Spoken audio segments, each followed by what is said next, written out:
So my journey to real estate is probably similar to a lot of people in that I had a completely different career. So I worked in television production for a little over a decade. I was really at the top of that profession, Emmy award-winning producer.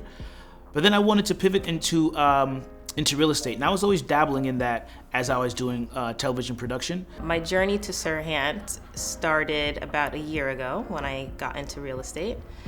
Previously, I was a professional tennis player and dedicated my entire life to doing that.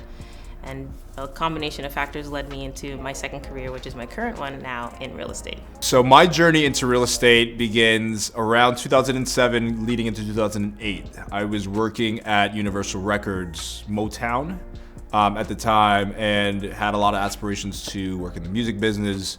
Was doing a lot of projects for all their big artists, from Amy Winehouse to Lil Wayne, and I realized I needed a lot of money to pursue this business further. And I had friends who were always chatting about getting into real estate. My journey to real estate started in a beauty career that I started in college. I worked for Estee Lauder, and that was the only job I ever had. I ended up working for them for 9 years before I opened my own business doing beauty. And I had that business, it was called Polish Bar, and I had it all throughout Brooklyn, which is where I met most of my clients that I currently work in real estate. And then I just started real estate school, started working in both real estate in the morning and coming to my salons at night. And I probably worked seven days a week for an entire year.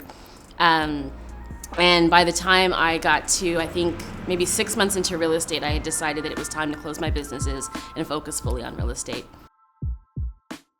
I moved from Kansas City to here for this specific job at SERHANT. Like, I was watching $1 Million Listings, sitting on my couch back home, and I was like, man, it would be awesome to do that. And I think representation is important especially for minorities, because real estate, I was like, could I make it in New York? We'll see. And then really what happened is, to be completely honest, Robert Refkin, I saw him in a Fortune magazine, works for a different company, we won't name names, but I saw him. There's another black man running a real estate company in New York. I was like, what is going on here? My experience in working in the luxury space as a black real estate agent, it's limited. It's very new. It's something that, like I said, I have intentionally decided to do, and it's recent. So it's a very short window of time, but I've approached it the same way I did in beauty. Yeah, there's definitely challenges that I face in a luxury space as a black agent. I think it's a lot about perception versus reality. Certain people may not perceive that a black agent has the wherewithal or the experience to be in the luxury space. So it's like overcoming that. But then as people speak to me and they understand just how knowledgeable I am and the level of advisement I provide to them and the education I provide to them, that perception changes to the reality of who I am and the reality of what I can do. So some of the challenges I faced as working as a black agent in the luxury sector involve having to look over things. You are treated sometimes a different way.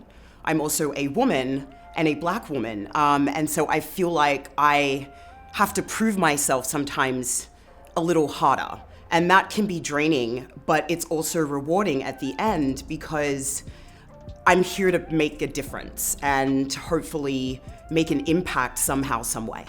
Sometimes as a creative, it's different. It can be difficult for people to take us serious in business or see the scope or the complexity of our personalities often, because I think a lot of us are artistic in many ways, or may have areas that we would love to expose ourselves or express ourselves to.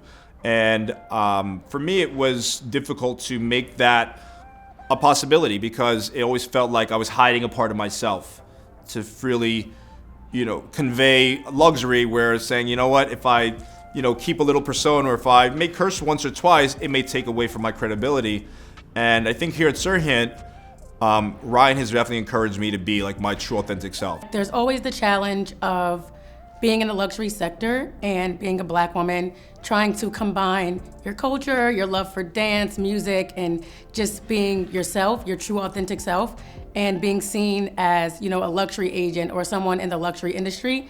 It's very hard to find that balance, but I feel like here at SERHANT, they do allow you to be yourself and combine the two in a really great way. This is actually the perfect place to have your voice heard, to get out there and do whatever you want. And SERHANT offers that to every agent because, Ryan's the guy, the trailblazer guy that said, go do whatever you think is gonna be best for your business. All right, what is my why? My why. My why. So my why is to just let little Black girls like myself know that anything is possible, and to know that you can do whatever it is that you put your mind to, and that there are endless possibilities with what you want to do. My why is definitely my family, my kids, the ability to have freedom. I love to travel. I love to, try new things. I love to really just connect with people. I mean, this for me is a people business as much as it is a money business. And ultimately be able to fund my projects. I mean, I still am a creative. I'm still ambitious in that in that arena, and I have a lot of goals. And this business has given me the ability to not say yes to a crappy record deal for the sake of I'm able to fund projects myself that I never expected to. So I think this just gives me ultimate freedom, ultimate possibilities, and ultimately ultimate happiness if I'm able to control the narrative of my life and try anything that I'd like, and I think SERHANT is able to really give me that power back. So I have 6 nieces and nephews that are of my complexion or a little darker, and I can remember when President Obama got elected they were so excited. So my why, also to make a difference, is to show them that this is possible, that you can be successful, that it doesn't matter what the color of your skin looks like. It doesn't matter what the people around you are saying. You can persevere. With hard work, determination, self-love, and courage, you can get anywhere. What is my why? It's pretty easy for me. Oldest 5 to a single mom. I moved out here to New York City 4 years ago strategically because I want more for my family and more for myself. And I wake up every day thinking about, my goals and all of the efforts and people that were around to help me throughout my life in my journey to get to here. And so I can't let them down, but more importantly, I can't let myself down. My why is really, I put a lot of pressure on myself to really succeed for other people, because I know, and other agents of color, other Black agents would tell you specifically, that there's additional stress and pressure that we have when given an opportunity to be in this luxury space. So there's only a handful of us that we really have to come through and really shine. So my why is to make sure that I'm the best version of myself for not only myself, but also for my clients and for those other people who are actually looking at me as inspiration. I think I've tried to suppress the fact that obviously I look different than most people who I'm working with. When I was growing up, whether it was directly or indirectly, a lot of times people told me, well, how you look and how you present yourself isn't really cookie cutter and isn't what we would like to see or isn't valued. So it's like unlearning that is a bit of a process. So the reason why I'm here, sitting in this chair today, is to just live my most authentic self. I feel like in my previous career as a tennis player, I conformed, and I think it's a bit natural to do so. But as I continue to grow, I want to be more comfortable in my skin, and I feel that with the people who I have around me, my team, the brokerage here, they've given me the platform to do that, and I'm feeling comfortable in doing so.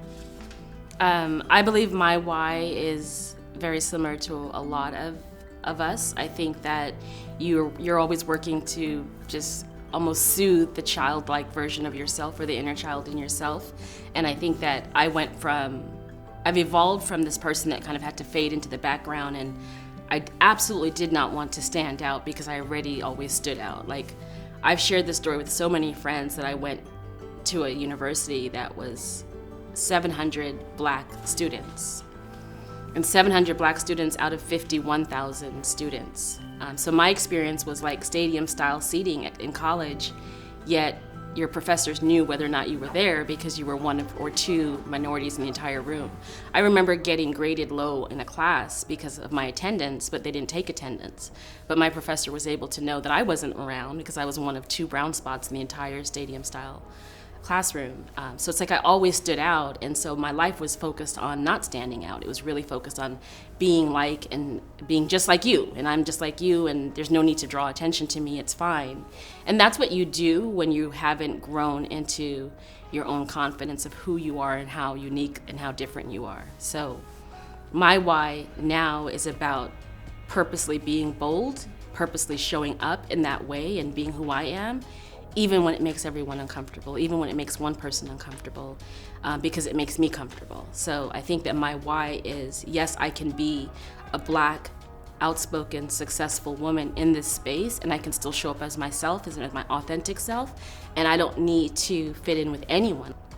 I think I've had a lot of experiences where people, are almost, they find it funny or inspiring that, I am a very unapologetic, bold woman, and what they don't understand is that a lot of that is actually my power. Like, when you demonstrate that you can be you and you can be you boldly, what you really are doing is you're wielding your power, you're demonstrating your self-confidence, and you're resisting society's decision of how they think they should see you, how they think they should see you as a woman, how they think they should define your blackness, how they think you should behave at a certain level of success. And I think that I resist all of that. I think that my focus is to be truly who I am and show up in the spaces that I want to show up at.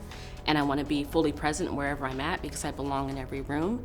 And I do feel a responsibility to show up in that way because it's important. It's important for me.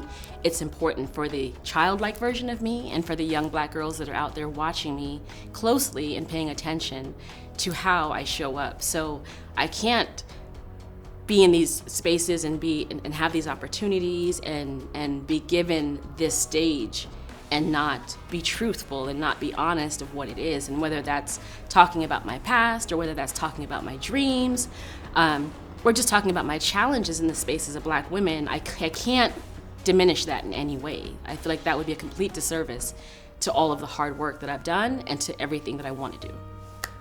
Perfect. It's excellent. That is excellent. Is it, babes? Thank you. Absolutely. It's When I'm saying it, I'm like, It's all right. I'm looking at it here, and being put together. I don't know that it's coming out the way I'm feeling.